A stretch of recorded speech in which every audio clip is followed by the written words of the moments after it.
I hope everybody is well and we can have a little chat after.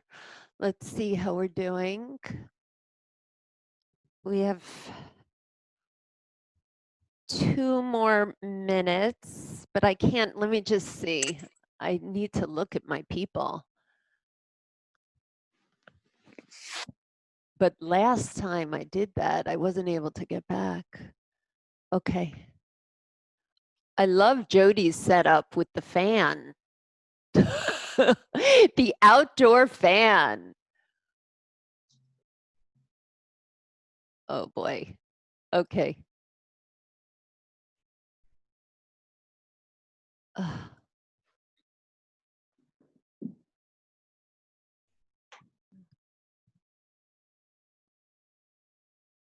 All right.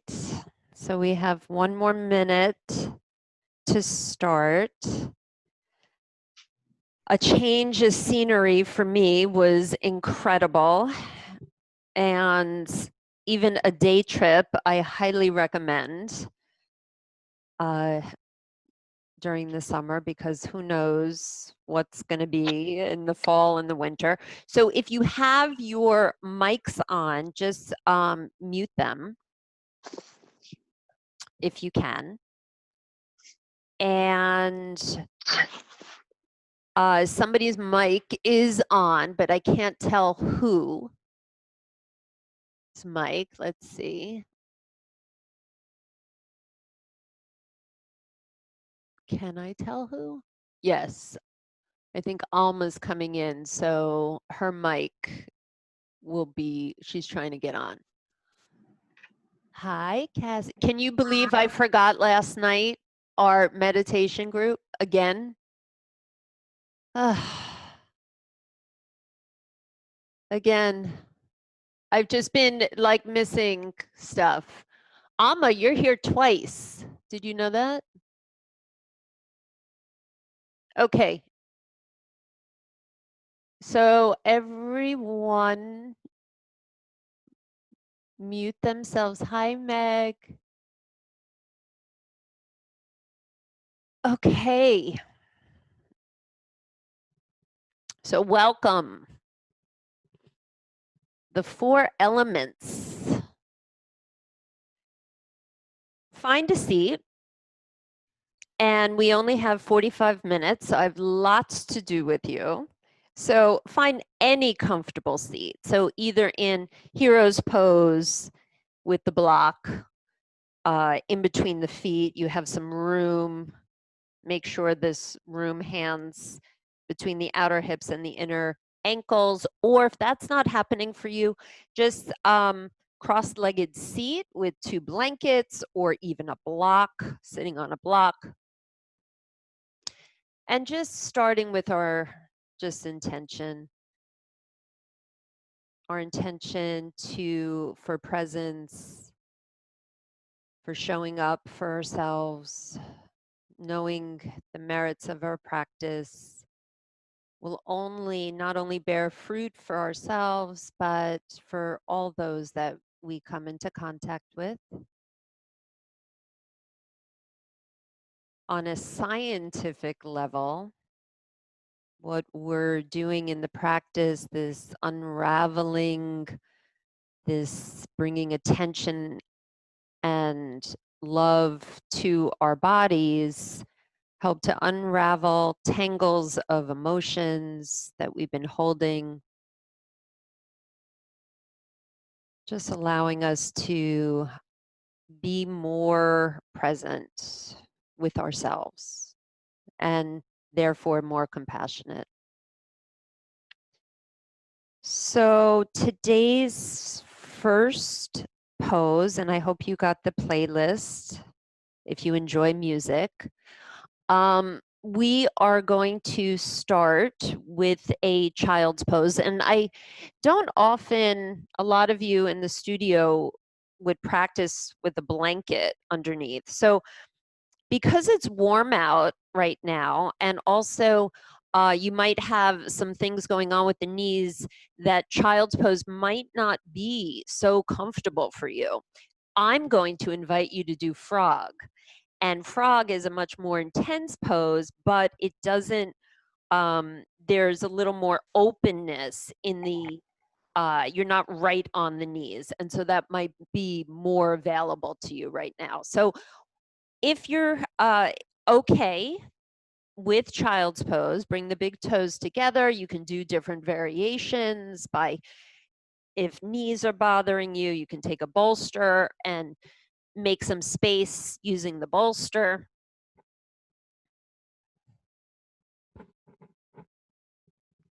Bringing the arms forward, holding opposite elbows. Now, we will stay in this for 3 minutes. If you've chosen to go right into frog, which will be our second pose, you could go right into it now and just stay a good 6 minutes. So the knees would be wide. I like taking 2 blocks or a bolster underneath me and just resting.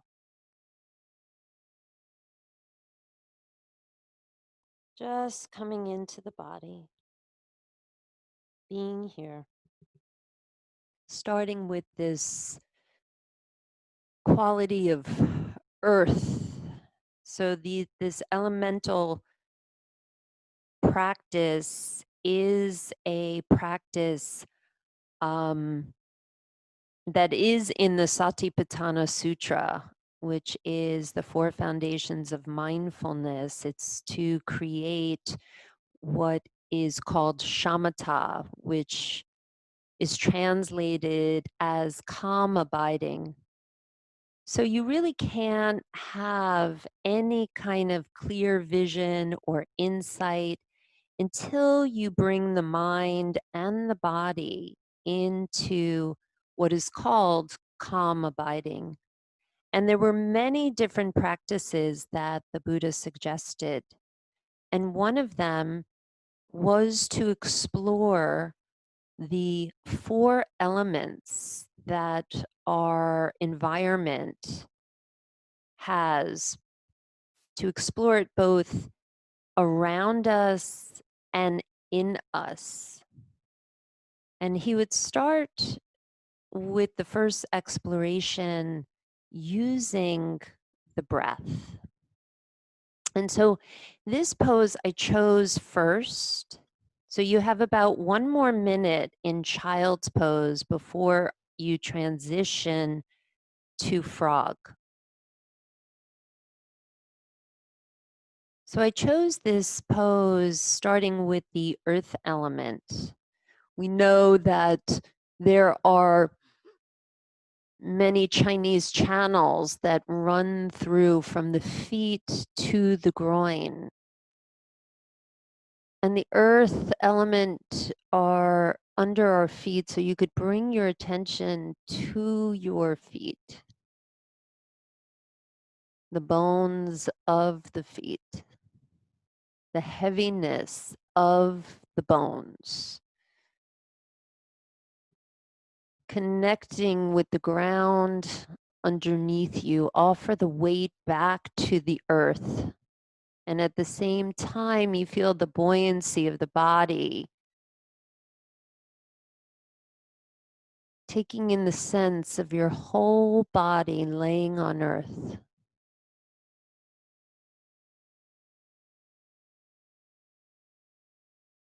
Bringing your attention where the body is in connection to the mat.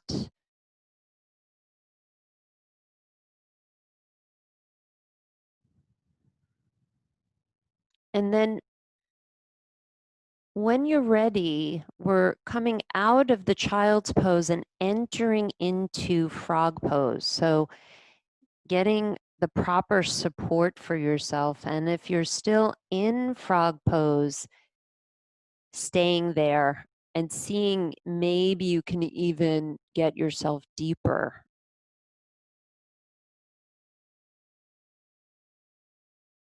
So now bringing the attention to the breath and how you could sense even the earth element in the breath.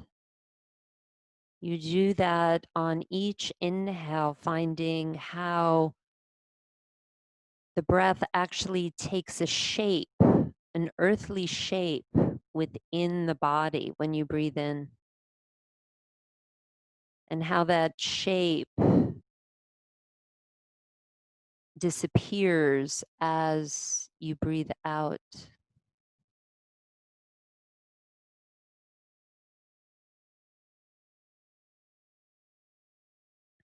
So this is a Unitarian prayer that I'm going to read to you. Earth, teach me stillness as the grasses are stilled with light. Earth, teach me suffering as the old stones suffer with memory. Earth, teach me humility as blossoms are humble with beginning. Earth, teach me caring as the mother who succors her young. Earth, teach me courage as the tree which stands all alone. Earth, teach me limitation as the ant which crawls on the ground. Earth, teach me freedom as the eagle which soars in the sky. Earth, teach me resignation as the leaves which die in the fall. Teach me generation as the seed which rises in the spring. And earth, teach me to forget myself as melted snow forgets its life.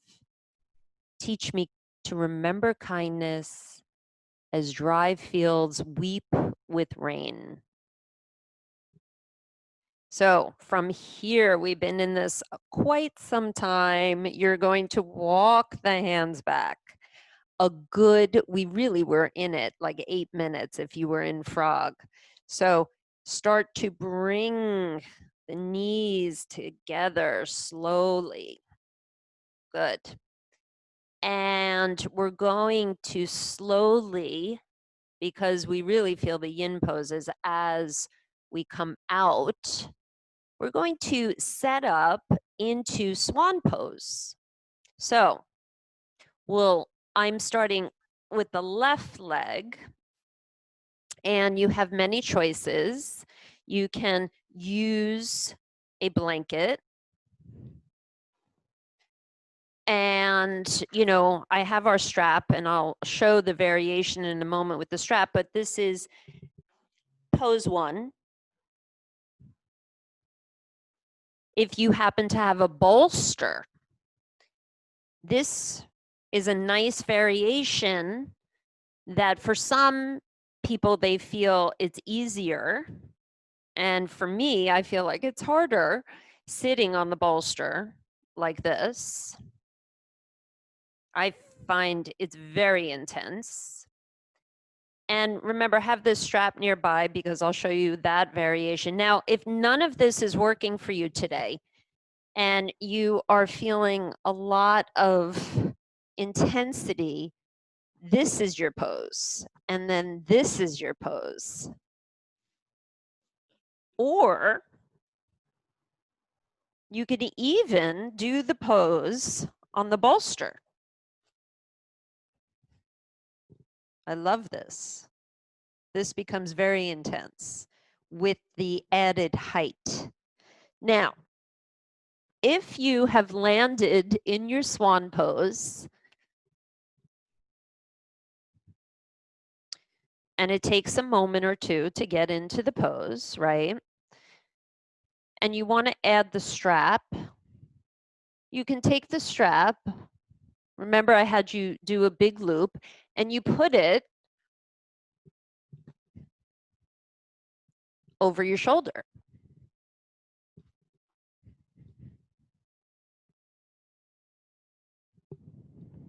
And then you get this added benefit, a little deeper in that right leg. And then we settle in.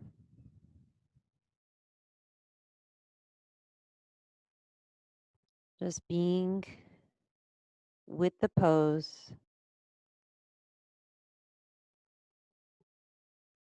So the Buddha knew that there was much to learn about the elements in nature. Actually, all three characters of existence that he talked about exist in all of nature. This idea that there is suffering, you can see it in nature, it does exist. The death of trees, of it exists, the death of leaves.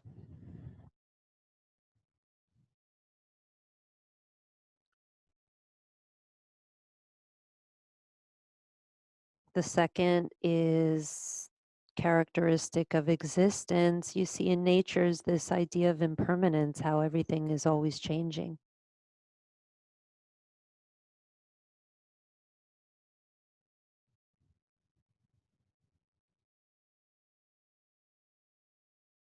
And then this third, this interbeing, this idea of what is called no self, which is can be somewhat of a confusing term, but what it is that it's more like, it's not like no self, it's this idea of this interconnection with everything, that everything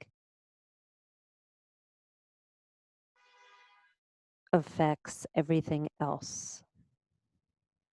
And because everything is changing, there's no fixed, permanent self, even ourselves, the withering and the how our skin changes, the color of our hair changes, our bone density changes with age.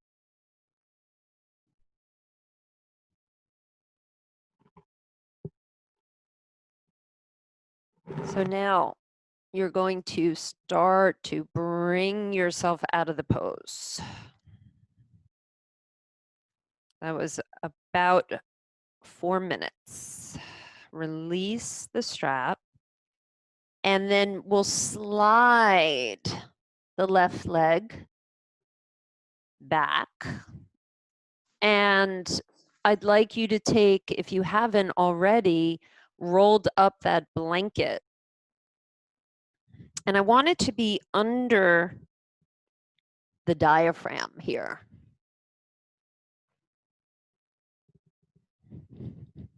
Because I want us to just massage that area.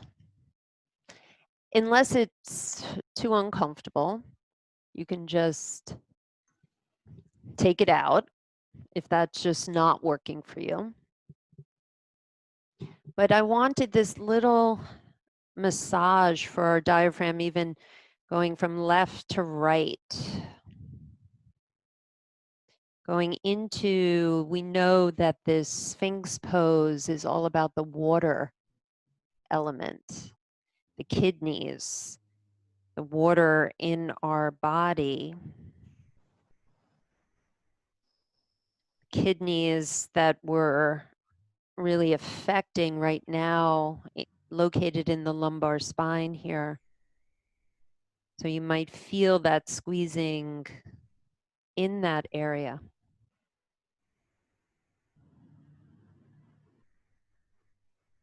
And now explore the water element with your breath. So as you close the eyes, can you sense either the moisture or dryness as you bring the inhalation inside the body?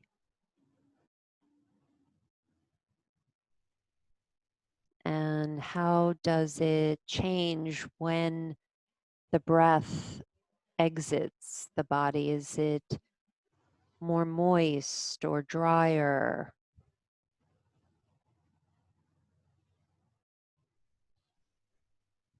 Really bringing attention to that as you breathe.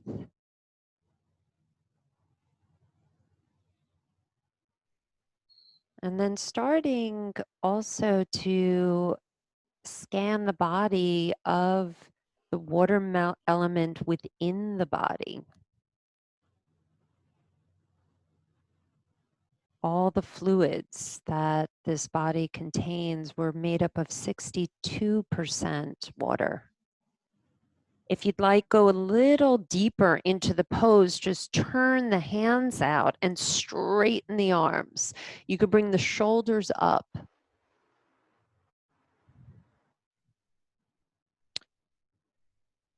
The water element in our eyes, the release of tears, the release of fluids in our nasal passages, the fluids in our lymph system,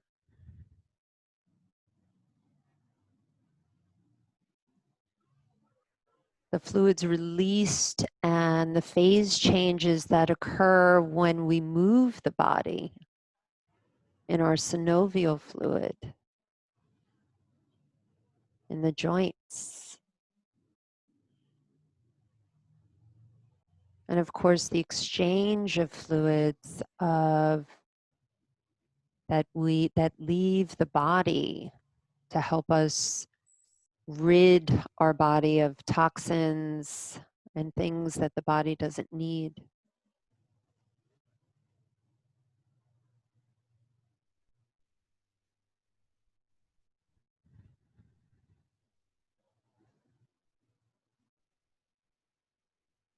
Start to bring your body down back into a sphinx. And then take a block. I think somebody might have their mic on, so just check that. Take your block and maybe just lean your head down and massage the eyebrows. So this point, the urinary bladder meridian, just massaging the eyebrows.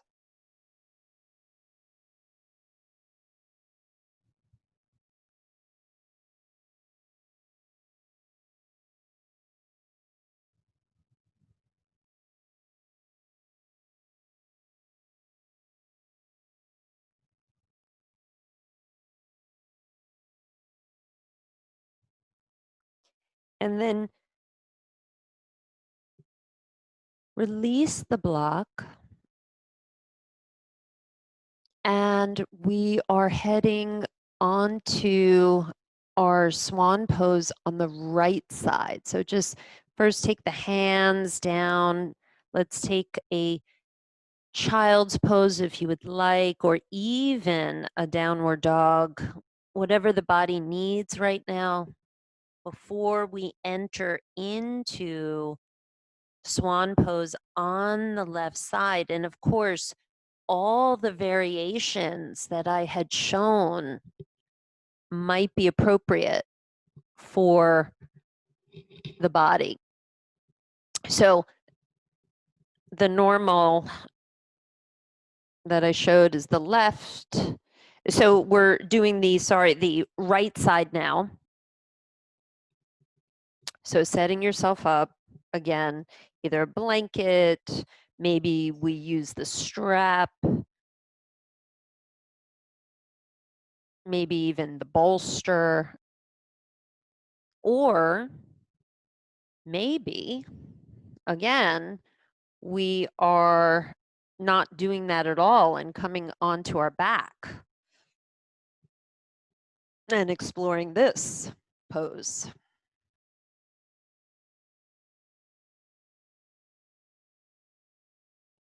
So whatever the body needs, try to be attentive to that.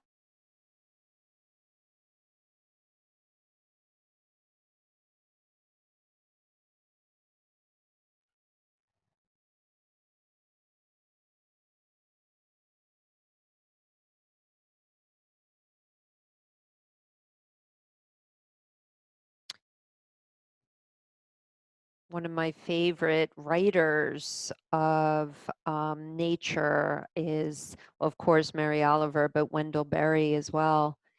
And this is a beautiful poem by David Wagner. I've read this a lot, but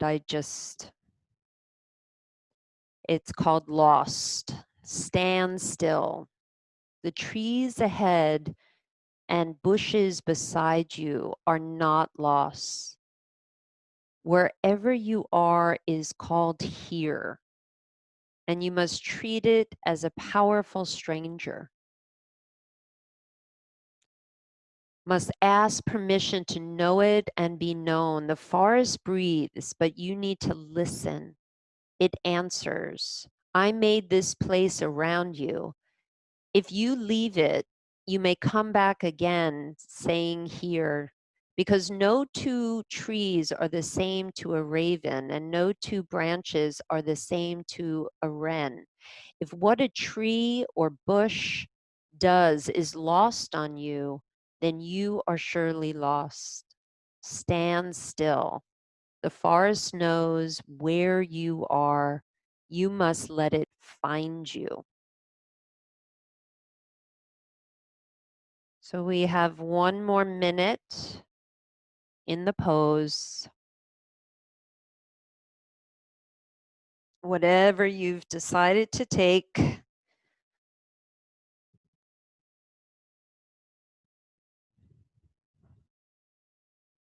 allowing yourself to feel this heaviness.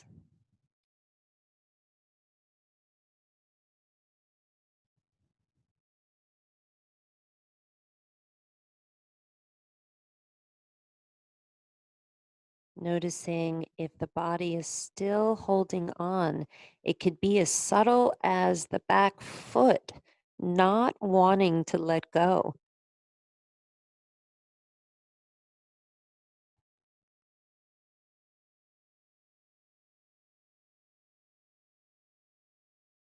It's a reflex.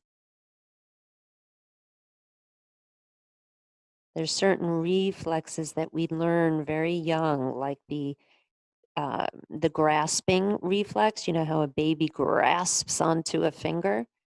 That is a learned neurological, the body just and the brain just working together, these reflexes of fear, of the adrenaline. And we have to consciously, at least once in a while, with these practices, really bring attention to where our holding patterns are, where we're afraid to let go. Okay, so now we're going to take our hands straight. We're releasing this posture. Now, the next pose, so slowly coming out. I'm also giving you several choices. It's going to be a water pose also for the urinary bladder, but I'm going to give you a choice. So if you want to take snail, I like the setup as I do with shoulder stand. So you fold the blanket, I have a block nearby, and I actually like set myself up so my shoulders are under the block. I bring the blanket and I bring a block here. And then I'll take myself over into what's called snail pose. Now, if this is not happening for you, you have many lovely variations. You can take a happy baby, move the block a little like this, take the happy baby here. So it does still go into the upper back. and I'll explain this is water for the urinary bladder, but we're also affecting this like small intestine part of our upper back. Now, if that is not working, you just take the pose without the blanket. You can do happy baby, or just come up and do caterpillar.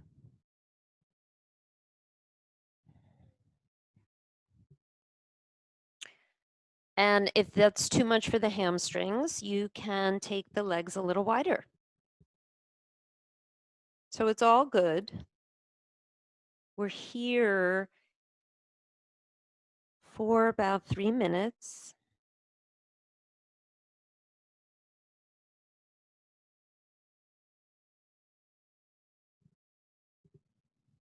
In this pose. So there's a lot going on in the pose. So just be with your breath. I won't distract you.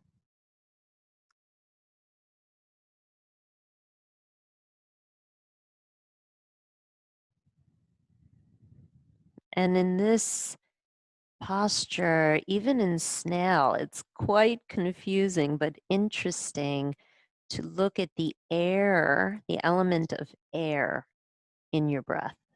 And what that is the direction of air, the movement of the air as it comes in to the body and the direction that it flows out.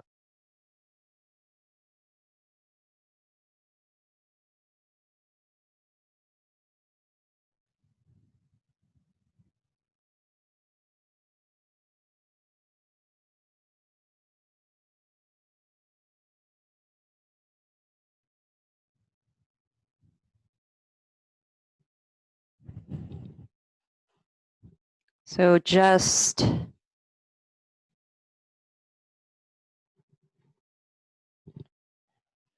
one more minute in the posture.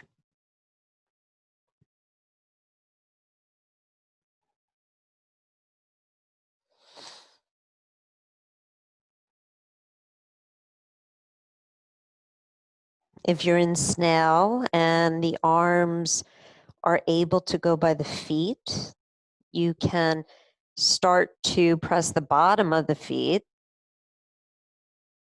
You'll find a kidney point right at the high arch. And you can start palpating in between on the front of the foot, in between each toe, like the ending of it. So like between the big toe and the second toe, if you press, it might feel tender. And they correspond to many different points. So this point between the big toe and the second is the spleen. And then you move over, fourth toe, gallbladder. Oh, very tender. Pinky toe, little pinky toe, squeeze it. That's the urinary bladder. Okay, we are coming slowly, slowly out. So if you're in snail, you can take the chin up slightly. I lost my block. I don't have it nearby, but you can have your block nearby. And the throat is up slightly. Now, if you had that blanket nearby, just slide yourself back. So you have a little opening in the chest. And then just taking the arms into cactus. If you got out of happy baby, just lie yourself back in this pose. Take a moment. And then we will go right to taking our soles of our feet together. knees apart, butterfly pose, but we're going to do some fun arm variations. So you can take your blanket out, and the variation is, we'll start with the right arm. If you look, I'm going to take my right arm underneath my back, and I'm going to lie down on it. Now, you might not be able to get it all the way to the shoulder blades, and that's okay. Just bring it so it's not too uncomfortable. And then the left arm, you're going to take up and above, and you're going to turn your head towards the left. And you can even give it a little pressure, taking the hand and just leaning the head down. And I'll show it to you on the other side so you know what I'm talking about. So the right arm is underneath, and this left arm is just like this. So it can feel very gentle. Now, I have played with having the left arm behind me and clasping the hands. And if that is available to you and you're finding it interesting, then you can do that. Now, this idea of the hand in the way it is, we are opening up really important parts of the wrist. So my hand, my arm is like this. So we're opening up these 3 points right at the wrist crease. They're called Ren points, and they're 3 major points. The thumb at that edge is the lung point, and then in the middle of the wrist is the pericardium point. Very important. You know, those bracelets for nausea that they sell at the pharmacy, they have a piece of metal and you wear the bracelet and it hits that point. That's what those bracelets are for. It's actually hitting the pericardium point. It's such a potent point for nausea and dizziness. And then the pinky side that you're pressing on is the heart. But we know characteristically this is the element of fire. So now we are going to switch hands. So release that right arm, take it out, and taking the left arm and bringing it so you can lie down on the arm, and then taking the right hand, which feels much more release now. It feels great that you are not lying down on it, and taking the head towards the right. The left arm is underneath the body.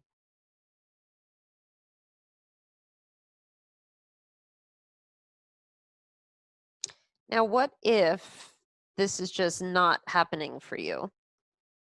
If you have a choice, you can take your strap and always do the poses, just holding a strap. You could bring yourself forward. It's a totally different thing, but it's still going to open up this wrist area. And now explore in the last minute of the posture the fire element in the breath and within the body. But the breath, it's quite interesting because as you breathe in, sense the temperature. And as you exhale, noticing if the breath feels warmer or cooler on the way out.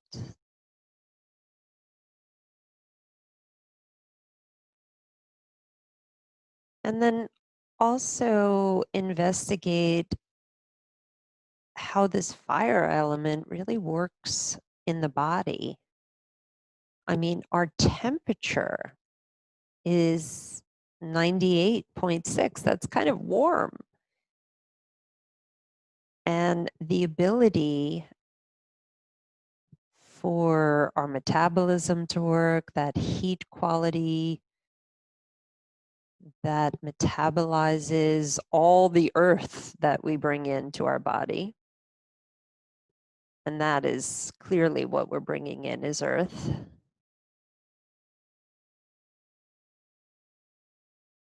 And how the body even knows to fire up even warmer when it needs to fight off viruses or infections.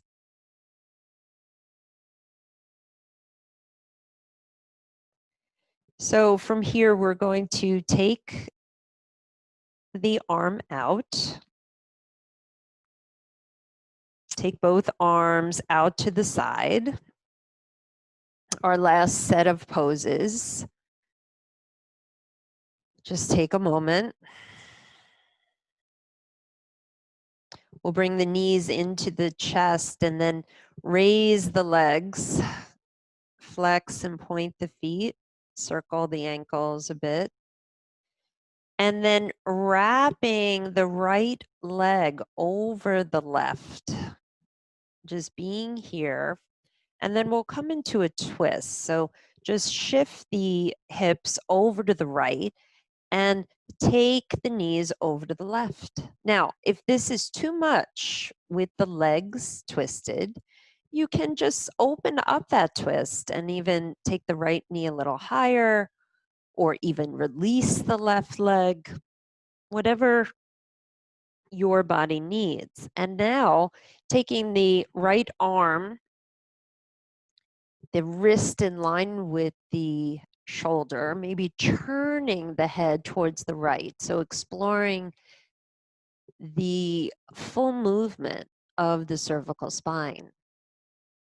Now, if you want a sense of heaviness on the right leg, you can always place something like a bolster on this leg. It's not always possible. Or place the bolster underneath, which is much more comfortable.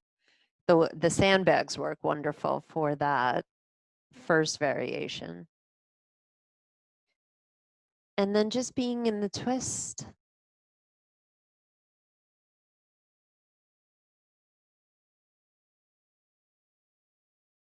So I'm coming out, but you are staying in. And this pose really doesn't need too much variations. It's pretty accessible, except if there's any tingling that is happening with the arm out to the side in the hands. That means that there's just some extreme tightness in your upper pectoralis area that is maybe pulling on some nerves in the cervical spine. Just take the right arm up or just bring it down by your side. So there are many ways to work with that. So just staying in this twist, just one more minute until we take it to the other side.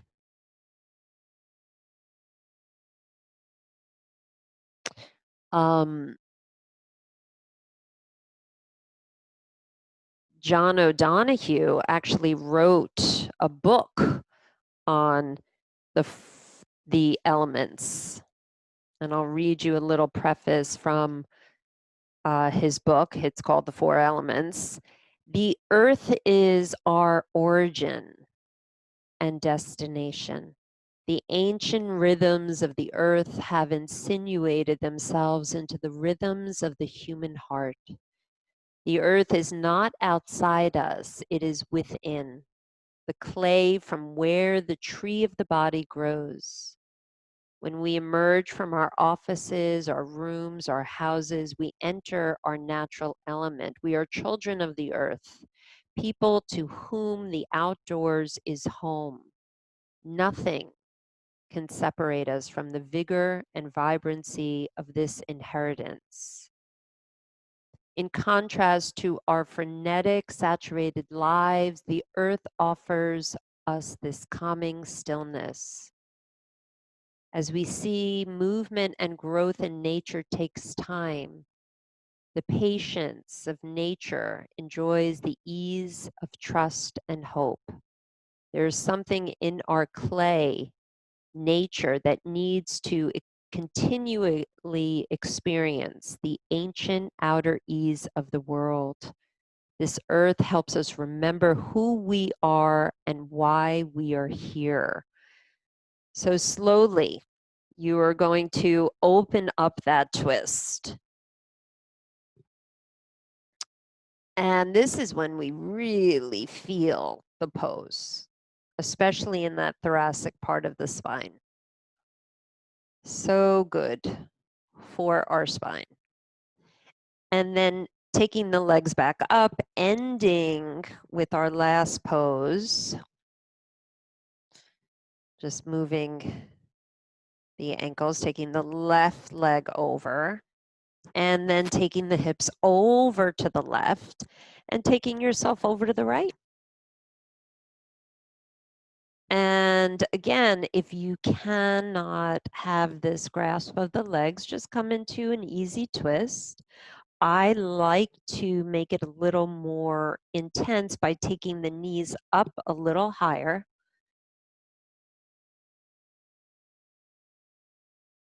So they're at least in line with the navel. And then remembering to turn the head in the opposite direction to explore all the different turns of the cervical spine, especially in the neck. We lose that movement as we age. So seeing if we could turn the head in the opposite direction.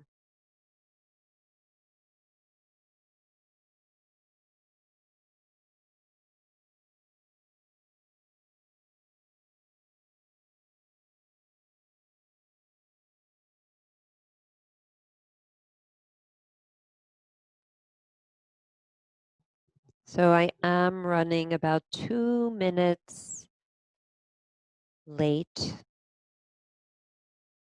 So if you need to skip off, you need to skip off.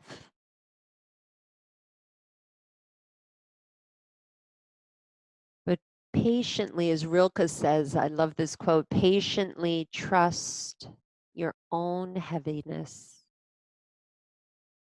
Gravity is the root of our grace,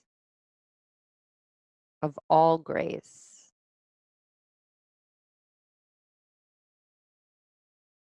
Allow the body just to find this earth. There is a reason why in a lot of the suttas, the Buddha talks about go find the roots of a tree, get enlightened under a tree. And he himself was enlightened under the Bodhi tree.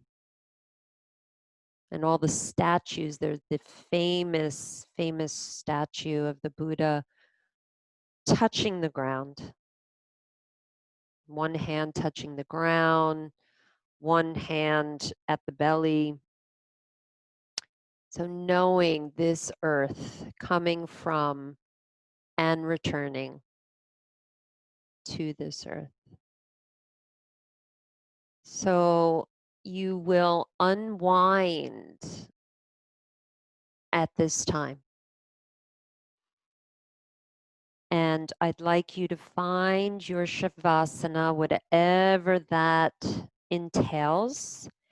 I lately, what might feel very nice is if you take a block, and there are gallbladder meridians right at the occipital area. And so this is really quite good for relieving any tension or irritation that you might have. So you just take the block right by the edge and just settle, and then give yourself a little fascial release back here. You really have to, allow in this pose the neck to release. And it could feel, for me, it feels very sore back here. Giving yourself a little cranial work, and then just allowing the legs to release if that feels more comfortable. You could place the block a little higher, just allowing there to be space between the neck and the upper trapezius. Softness in the heart, softness in the jaw.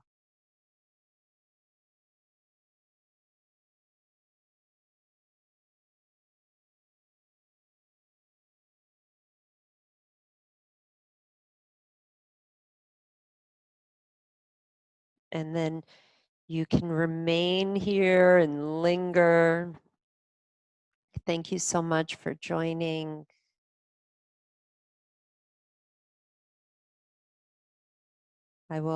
You will soon see in my next email out, I will have some more choices